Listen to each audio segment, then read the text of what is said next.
there's a good living to be made at the blue collar stuff. And so we're really on a campaign to talk about it because college isn't for everybody. And I get the instant gratification, but I feel like, take for example, collision repair.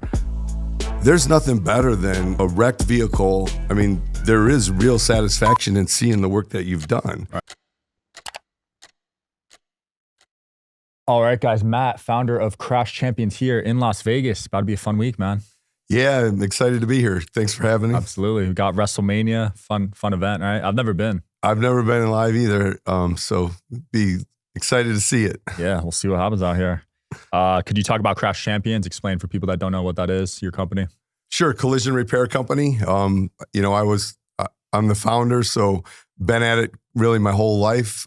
Started with one shop, and then in the last 5 years grew it across the country. So today we're 650 locations across 38 states. That's impressive, man. A lot of collisions these days, right? Always, everybody thinks that the cars are getting better and not going to wreck anymore, but they still do. Man, I've seen some crazy ones lately in Vegas.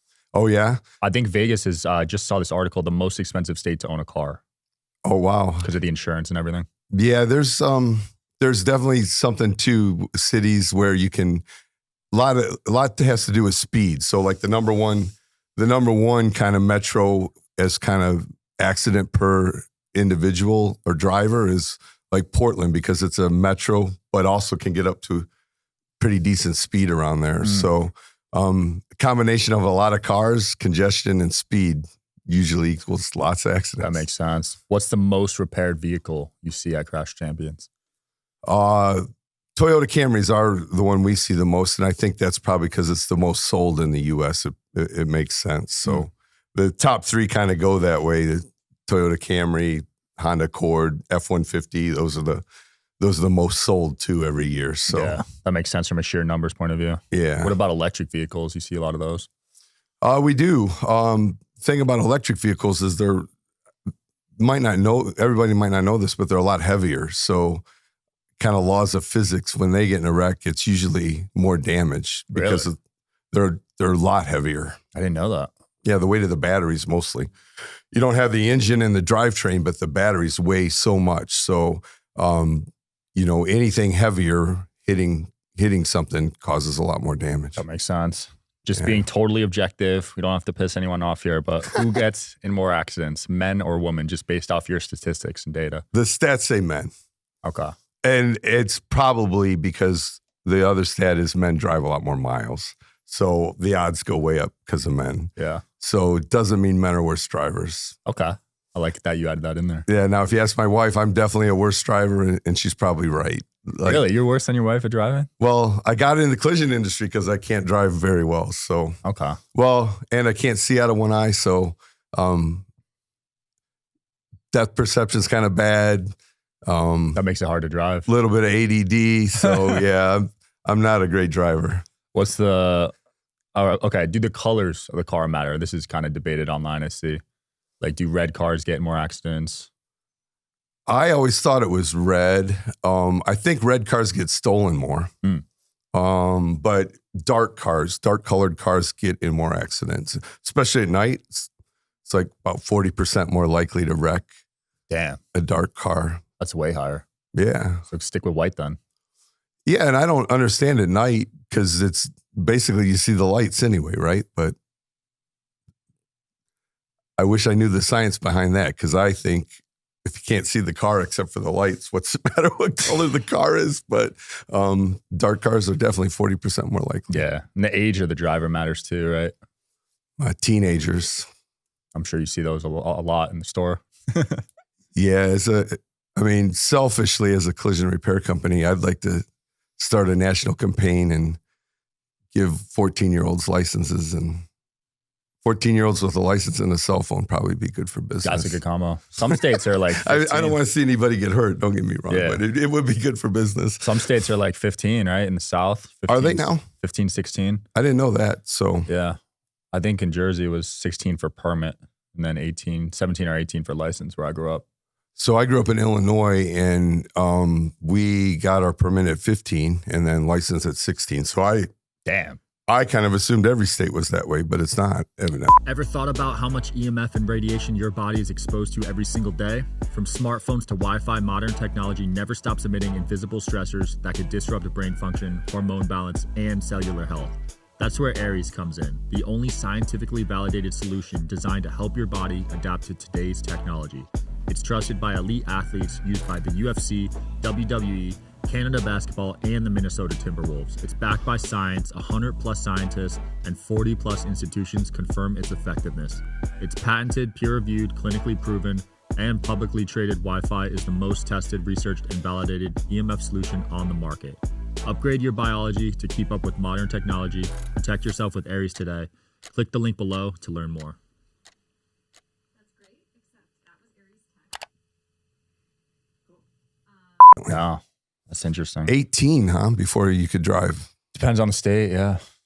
Wow. I mean, even 18's young, though. Our brains are still forming until 26, That's true. you know? What's the most expensive vehicle you've repaired? So most expensive repair last year, I think, was a Rolls Royce that was over 90,000 to repair it. Jeez. Yeah. Now the value of vehicles, like, I mean, there's, believe it or not, some $1 million, $2 million cars out there, but they might not have, they might only have a few thousand worth of damage. So it Yeah. depends how you want to look at it. Did you see what happened to Tate's car, his Koenigsegg? I heard about First day that. he drove it. And that's like a $10 million ride, I think, right? Yeah. First day. How bad was it? I didn't see the I didn't see pictures. the I heard bill. about it, but Probably 6 figures if I had to guess to fix it. oh, I imagine. Is it fixable? I hope so. He just got it.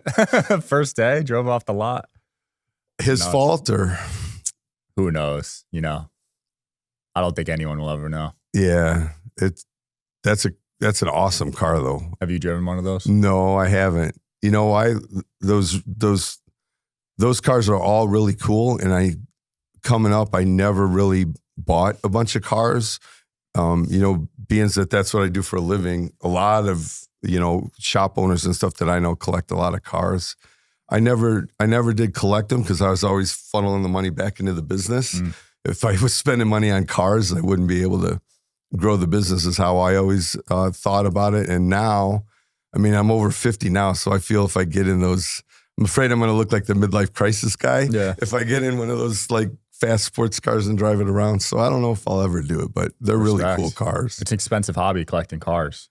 Yeah. And the thing is, you got to drive them too, or else stuff goes bad when it just sits. So busy with work and family and everything else. Like, I don't really know how often I would even get to drive them. And so that's part of it too. So you're still super busy, huh? Yeah. Damn, you're not stopping at your age. I feel like I'm 28 now. I'm still grinding really hard, but I don't know if I could do that in my 40s and 50s, if I'm being honest. Really? We'll see. Some of it is, I don't know, if you're wired to do it as hard as you're grinding now, it doesn't. I bet you if you took a month off and didn't do nothing, you start to get an itch, maybe. I think I'll always have the itch. Yeah. But just the energy, because I look when I grinded when I was 18 and I worked like 16, 18 hours a day. I can't do that right now. I need my sleep now. Yeah. Can you get it though? Yeah. See, no, my problem is I know I need to sleep. Like, I watch podcasts and see, I don't know I don't know medically myself, but I saw a podcast and they talked about anybody really is not wired to live on less than 7 hours a night worth of sleep. And I've seen that. In fact, I think he said the number of people that really can do it and round it up, and the number's still less than 0. Yeah. And I'm thinking in my head, man, I've been like decades of like an average of 4 to 5 hours of sleep a night. And I remember a really viral interview I saw when I was younger, because I used to be a huge fan of Shark Tank. Yeah. Was with Damon John. Yep. And the guy asked, like, how many hours do you sleep? He's like 4 to 5 a night. So there's a lot of people in the same boat, but medically they say it's pretty bad for you. Terrible. But that's the sacrifice we take, right? Yeah. But it's not just the being busy. I honestly, even if I have a day off, I struggle to stay asleep. That's just me personally. You're just wired. Yeah, I wake up and then the mind starts going. You've been like that, huh? Mm-hmm. Yeah, so Shout out to Kinsta, today's sponsor. You know, when we first started building our brand online, I had to teach myself everything from marketing to monetization. But one of the biggest pain points, hosting. It felt like I needed a computer science degree just to keep our site running smoothly. That's why we switched to Kinsta, and honestly, it's been a game changer. Kinsta managed WordPress hosting, takes all the stress off your plate. You get blazing speeds, enterprise level security, and a dashboard that's actually fun to use. No outdated clutter, just clean, intuitive control. And let me tell you, when things go sideways, I don't want to deal with a chatbot or some copy-pasted script. With Kinsta, I get real, knowledgeable humans available 24/7 who actually solve problems fast. We've had sudden traffic spikes and zero downtime. Our SEO's improved with the speed boost, and it's a huge relief knowing our site's protected with the best security out there. If you're ready for hosting that works, visit kinsta.com/DSH to get your first month free. And yes, they'll migrate your site for free too. That's kinsta.com/DSH. anything that wakes me up and then the mind starts going, and then there's, could maybe try to go back to sleep, but that might take like an hour. Yeah. So then you're just like, let me get up and get going. And for you, that's your comfort. And then other people see that as like you're crazy, but like you're comfortable in that setting, just working hard and working a lot. Yeah. So I think, a work ethic that gets you working those hours that you described is going to still be in you, but we'll see. We'll catch up and We'll see. We'll catch up in a decade and see if you slowed down or not. I mean, physically, I know I've slowed down because I play basketball a lot. Okay. When I get injured now, it takes a few days to recover. Wait till you're 50. Wait till you're 50 and see how that goes. I mean, when I was 18, I would roll my ankle and play the next morning. No issue. So what happens is you're about to get married, right? Soon? Yeah, a few months. So if you guys have kids, then that's a whole new world too for Can't sleep wait. because oh, not for that part, but yeah. Yeah, my son was up every hour and a half for the first couple years. So You got a nanny though, right? No. My wife stopped working and gave up what she was working at to make sure she was home with the kids because who's going to be better for them than their mom? And I agree with that. And she don't just trust anybody. So I imagine that's true for everybody too. The moms are really, I'm protective of the kids too, but according to her, I'd leave them with anybody, which I wouldn't. But compared to her, she's really got to trust them before she lets somebody. That motherly instinct. Yeah. Women are good with that. Yeah. Just reading people, man. Yeah. I've had my fiance read some, not even just potential business partners, potential friends, and spot on every time. Yep. It's crazy, that instinct. As to who would be good with the kids and who wouldn't. Yeah. Yeah. Not even just kids, just in business and life, personal, business. So you're talking about a read on people. Yeah. Yeah. And I agree. I always kind of would look to her a lot of times in a circle of new people and ask her to give me her read on them on the way home, right? Yeah, she's spot on, right? Yep. And I'll be like, really? 6 months later, you'll find out. I didn't see any of that. Really? No, they seem like really good people. And she would be this or that. And then usually she'd prove to be right. Sometimes as men, we're just too logical, right? Yeah.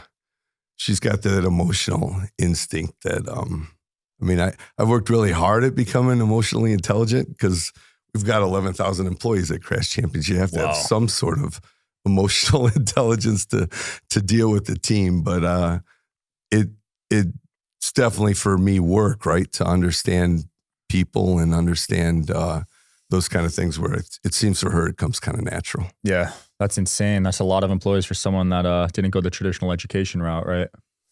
Yeah. I don't know. There's really no way to do what we do without people. And so it's just a necessary thing. And I think it's a great thing because, if you think about a world where everybody is excited and nervous about AI and where the world's headed and what jobs it's going to replace or what jobs it's going to enhance or what we definitely see is in a service industry like ours or many others, there's just not a world in the near future where AI or robots are going to take over those jobs. And so it's kind of exciting in that the our ability to do well is basically the quantity and quality of our people. If we don't have enough people, Shout out to Notion, today's sponsor. Do you feel like you're spending more time managing your inbox than actually running your business? Yeah, same here. Email hasn't changed in decades and it's become busy, tedious, and even stressful. But that's where Notion Mail comes in. It's a brand new inbox that thinks like you, automated, personalized, and finally flexible enough to work the way you work. With Notion AI, your inbox organizes itself. It learns what's important, sorts messages, labels them, even helps you draft replies, no manual work required. Want to stay focused? Split your inbox into custom views by topic, urgency, or sender, so you only see what matters when it matters. Flying through repetitive emails? Just use snippets, one-click templates for intros, follow-ups, or thank yous. Add attachments or scheduling links in a snap. And if you already use Notion, Notion Mail syncs with your docs for total integration. It's all in one place. Get Notion Mail free today at notion.com/DSH. That's notion.com/DSH, all lowercase. You're supporting this show when you use our link. Again, that's notion.com/DSH. we can't get enough cars fixed. And if we don't have good enough people, we can't get enough cars fixed. So it's really the quantity and quality of the people. And so even with one body shop or two body shops or three, it still was the quantity and quality of the people that mattered. And so that was a necessary thing to be able to have the team enjoy where they work, have the team want to work with me, for me, or else wouldn't have been able to get anywhere. So I think, it's really out of necessity, but a blessing in disguise in that you really do realize how you need to get along with people. It's a key part. And I mean, it really helps you in life, I think. I mean, to not get along with people would be a pretty lonely world. That'd be miserable. Yeah. I mean, right now, you're seeing a resurgence, in my opinion, in the blue collar work. I mean, it's pretty impressive. Like, my generation's not really wanting to get their hands dirty, it seems like. And why do you think that is, though? I don't think it's a laziness. I think they think they can make more money better elsewhere. Yeah, I think. Or am I wrong? No, I think that's part of it. I think the instant gratification. I think there's a lot of digital jobs now. People want to be influencers and stuff. I don't know. We're just not as hands-on. Like, a lot of people my age, if you ask them to change a tire, I think more than 50% wouldn't be able to. Oh, I bet more. And I bet more my age too couldn't do it. But you know what? Like, it is different today because when I was growing up, you couldn't wait to first of all, I couldn't wait to drive because for me, driving was freedom. Like, I can still remember getting behind the wheel of a car by myself for the first time without my mom and dad in the car or anybody, right? Like, I could literally go anywhere I wanted to go. So a car to me was like freedom. And I led a pretty strict childhood. So I got told, no, I couldn't do this or that a lot of times. So getting in a car and be able to go was more than just driving the car to me. But it was also like, couldn't wait to like see how it worked, to take the tire off, to change the oil, to give it a tune up, which back then the cars were simpler. Now I get scared when I open. Don't worry for anybody listening. My team doesn't get scared of what the car's got going on. But if I were to open a hood and look under there, like, it's so much electronics. It's so complicated. Like, as a young person, you just don't get in there with a wrench and start to work on your own car because they're way too hard to figure out nowadays. Yeah, all the old movies, that's how they showed them. They would get under the hood, good old wrench, you're good to go. It's not like that anymore? No, I mean, because you're going to see a bunch of wires and a bunch of microchips. And I mean, here, like, there's 3,000 microchips in a car today, maybe up to 100 computers, and plus the engine, and if it's a gas powered vehicle, plus the engine and everything else. Wow, I didn't know that. But back to what you asked with the younger generation, I also think there's an element of they just don't know that there's a good living to be made at the blue collar stuff. And so we're really on a campaign to talk about it because college isn't for everybody. And I get the instant gratification, but I feel like, take, for example, collision repair. There's nothing better than a wrecked vehicle, and then literally with the work of the skill that you learned, in a couple days later, you've taken that what was a disaster and turned it back into a car, back to pre-accident condition again. I mean, there is real satisfaction in seeing the work that you've done. Right. You know, the social media stuff and the influencing stuff, it's not real. It's not the same kind of satisfaction. It doesn't seem to me, of actually being able to see good that you did with your hands. You can see numbers and stuff. So what you do, you get to see how big a following you have and who likes what. And so there is that instant reaction that you get from the people. So definitely quicker, but it's not as, it's not like, well, you're changing someone's life when you fix their car. Like, yeah, and the message that you deliver could too, right? If it's something that affects somebody that way. So I think there's value in it all, is what I'm really trying to say. And what I think has happened over the last couple decades is just such a push for college and white collar careers, which is great. But it also made it kind of to where there's a stereotype around getting dirty or some of these blue collar jobs, and people just don't know what a good career could be. For, you know, our technicians, for example, today our average technician makes $100,000 or more. Wow. And they don't have to go to college and they don't have to get into debt in order to do it. You know, we have an apprentice program, for example, that, you know, within a couple years, they're standing on their own, and you get better over another year or two. But in a few years, you've got a skill that's going to pay you really well for your whole career. And you didn't have to go to college. You didn't have to go into debt. And so I don't talk about it as to hate on college. I just want the world to know that there are other options, because college isn't for everybody. Maybe you hate school. Maybe your grades aren't good enough. Maybe economically, you're just not going to be able to pull it off. And so I think it's important that people know there are other great careers out there. What were your grades like when you went to school?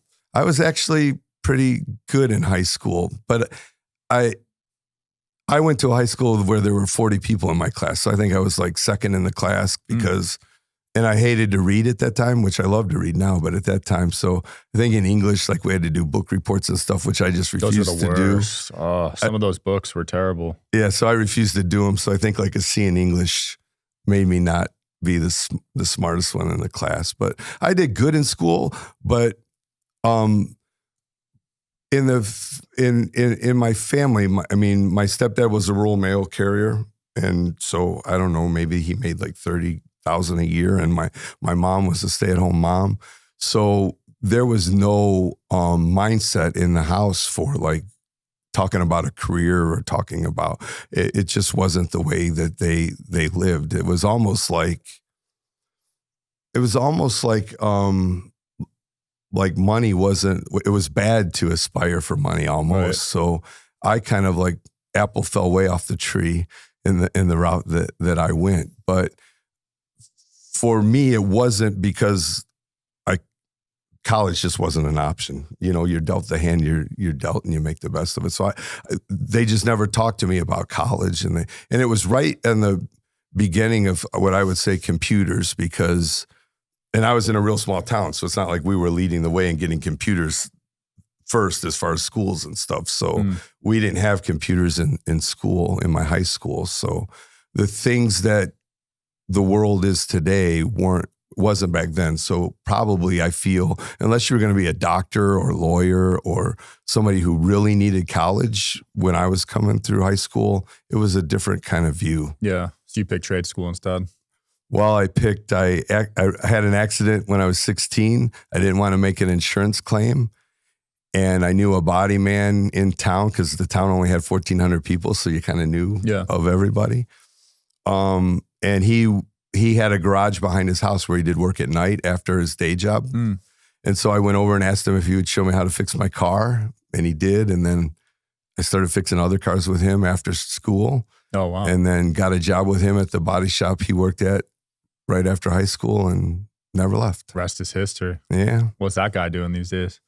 Good question. We didn't stay in touch. So I'm not sure, but I mean, for the 10 years after I quit knowing him, he was still fixing cars. Wow. Yeah. Imagine if you knew what you ended up doing. That's crazy, right? Yeah, I'd have I'd have to figure out a way to get in touch with them. Yeah. Maybe I'll do that for fun. Yeah, that'd be an interesting side quest, right? Yeah.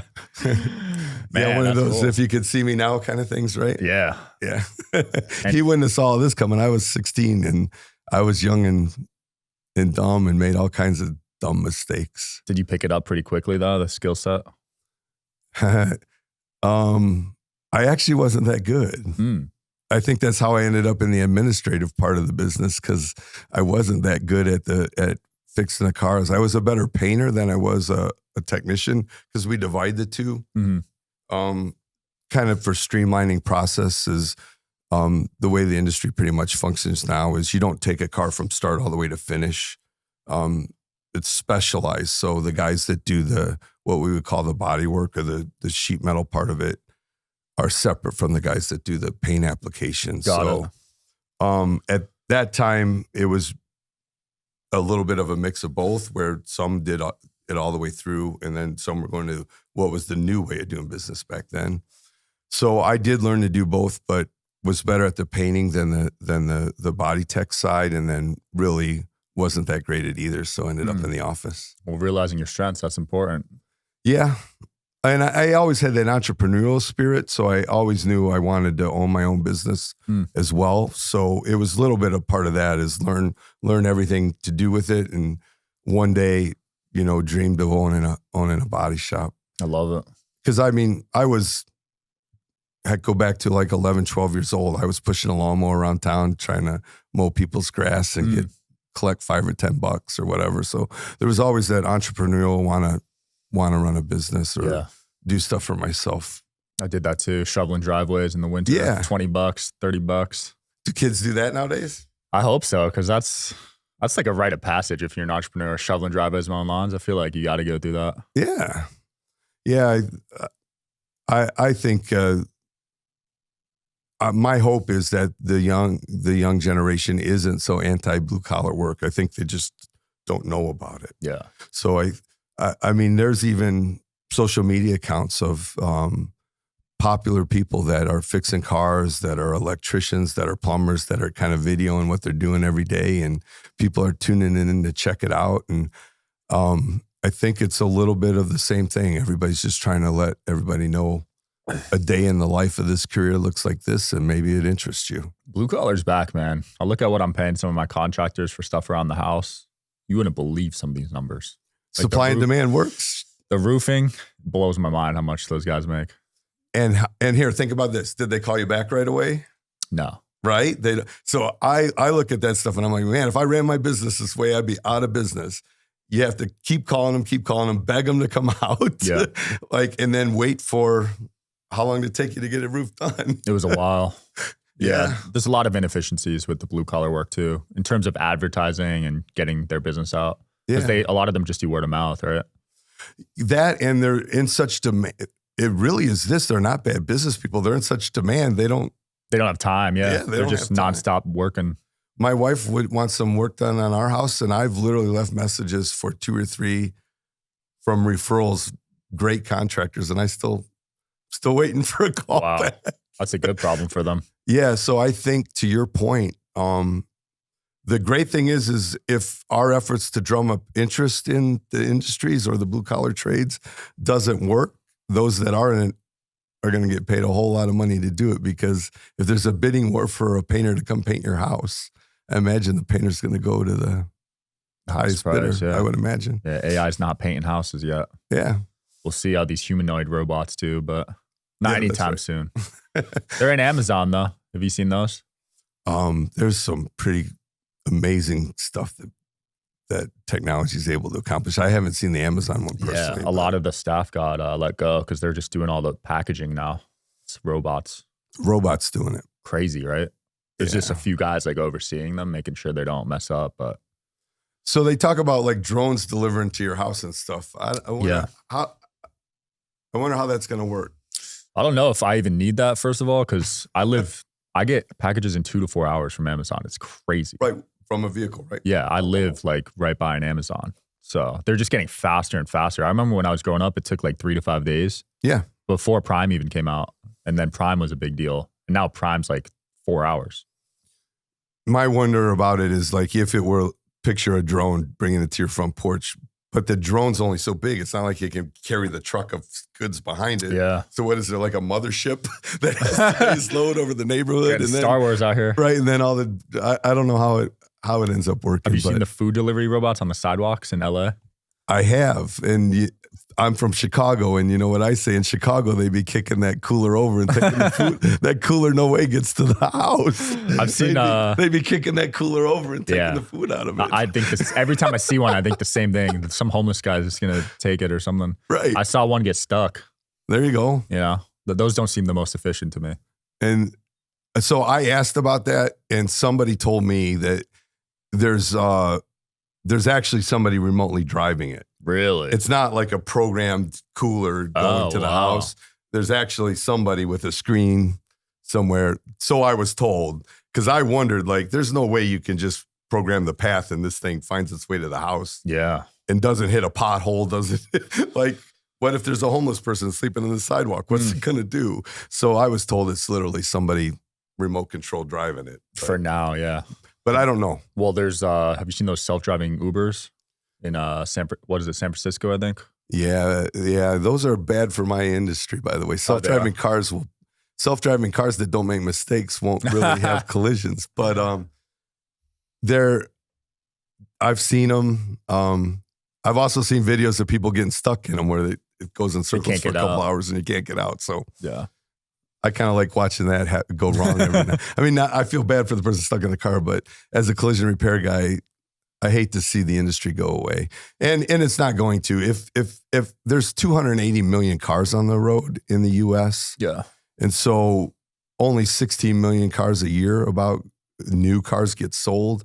So like the transformation of the cars in the US, it would take, I mean, I'll be retired before. You'll be chilling by then. Yeah, like it's very much like a evolution rather than a revolution. As far as I know, Elon Musk said like 50% of the miles driven in like 5 years would be automated. But really, but that's optimistic, I think. Well, he's always optimistic with his people love their right? their gas cars. I feel like I have both. I have gas and electric.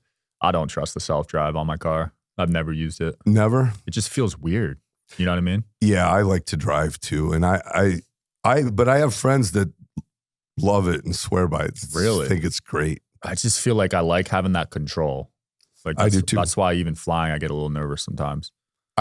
I just enjoy driving. Even though I said I'm not the greatest driver, I do enjoy driving. Yeah. And like you said, the rev of the motor, the electric is like off the line way faster. I mean, you're quick, up to speed quick, but it's just the sound of the motor and stuff that you don't have in an electric car. And I mean, from what we see, the American consumer has kind of spoken, like it's not taking off as quick as they've tried to push it. And very much now they're struggling now. Yeah. And what's most popular right now is more of a hybrid where it's not completely electric. Yeah. I just drove one of those. It was interesting. I don't think electric cars are going away. They're going to continue to be more and more and more and more, but there's such a variety of circumstances in the U.S. I mean, if you live in a high-rise condo in a city and park in a garage, do you have a place to charge your car? If you live in a city street with houses every 100 feet and you don't have a garage and you have to park on the street, you don't have a place to charge your car. Yeah. If you live in rural America where like it gets super cold and you need the big 4-wheel drive to go through the snow, is an electric car your vehicle of choice today? So it's such a small, it's only a certain segment of the population where electric is a perfect fit. Mm-hmm. And then if some of those prefer gas, like, so that's why it's not taken over as fast as everybody. Yeah, it'll always be a little more niche than gas. That's why I stopped driving mine too. The charging just was so annoying. Every time I looked for a station, it was packed. You get some range anxiety going. And so you had to wait to charge, and then charging takes an hour. So you got to wait like an hour and a half, 2 hours sometimes just to charge your vehicle. From what I know, the first ones to grab the electric cars were people that were pretty okay to do money-wise. So it was typically the second car. So they also had the other, so it was, That makes sense. they could drive the electric car sometimes and they could drive the other car. But I've also seen people that jumped in the electric car and then their next car is a gas car. Yeah, that happened to me. Well, now the price point is so low on these things. I think they keep lowering these electric cars. Yeah. They're trying to get as many people as possible. Yep. And by the way, I do, like I said, think that EV is here to stay. It's going to continue to grow. So this isn't an anti-EV conversation. There's definitely going to be more and more EVs on the road every year. I just, from what I see every day, it's going to be a long haul. Yeah, I can see that. But what's next for you? What's next for Crash Champions? So, the industry is still very, very fragmented in businesses that start to kind of consolidate. Once that train leaves the station, it never stops until, the industry's done. And so in a world where every industry kind of gets, 2 to 3 national companies and then a few regional ones and then still the independent businesses, mom and pop shops, I want Crash Champions to be one of the last 2 kind of standing from a national perspective. So we got a lot of growth planned, a lot to do, and a lot to do even in investing. Really, there's so much of a need right now because of how quick the vehicles have changed. All of this advanced driver assist system stuff that's on the cars today, pre-COVID was not, it's way different today than just 5 years ago. So the complexity of the vehicle has went overnight super hard. And there's such a need for training and for equipment and everything else that's needed to keep up. Like it's a major transformation of an industry. We have plans of investing just in our existing locations today, $500 million over the next 7 or 8 years in training and equipping to we're keeping up with the pace of the cars on the road, but as it all continues to evolve, so much is needed.